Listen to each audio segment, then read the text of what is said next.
What a week to be a Wildcat. We've got a lot to get into in our Week 12 Wildcat wrap-up. We'll kick things off with the obvious biggest news of the week.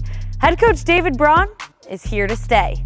Braun was named the Dan and Susan Jones family head coach Tuesday afternoon. 30th head football coach at Northwestern, David Braun. At just 38 years old, Braun is the 10th youngest head coach in all FBS and the second youngest in the Big Ten.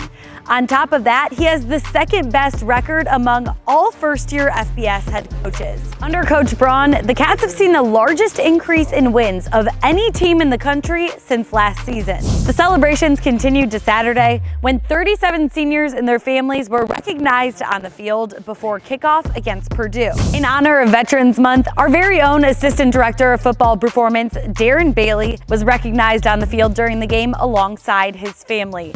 Bailey spent 5 years serving our country as a military police officer and criminal investigator for the U.S. Army. Now let's get to the game. Northwestern's defense was locked in from kickoff. The Cats held Purdue scoreless through the first half, the third game in a row. The Cats haven't allowed their opponent to get in the end zone through the first two quarters. Offensively, the Cats took charge early, scoring on their opening drive with a 7-yard rushing touchdown by running back Cam Porter. The Cam Clinic continued in the second half, with Porter and wide receiver Cam Johnson each finding the end zone. In the third quarter, the Cats scored on a 52-yard pass play from quarterback Ben Bryant to Johnson, the longest reception in Johnson's career.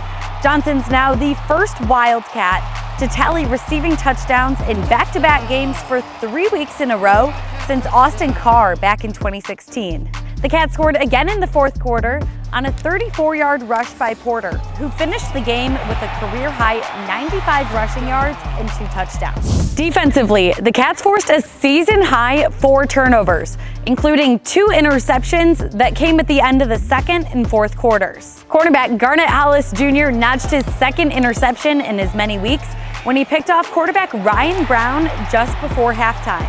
Then, with 21 seconds left in the game, linebacker Xander Mueller picked off Braun once again, clinching the win for the Wildcats. The Cats' offense took the field, then took a knee. The final score, 23-15. The win over Purdue marked the first time the Cats have won back-to-back games this season. It was Coach Braun's first win with the interim tag dropped, and it was Northwestern's 6th win of the season, making the Cats bowl eligible and punching a ticket to the postseason for the first time since 2020. But before we go bowling, we wrap up the regular season fighting for the Land of Lincoln Trophy in Champaign this week. The rivalry game against Illinois kicks off at 2:30 Central on Big Ten Network and WGN 720. See you then, and go Cats!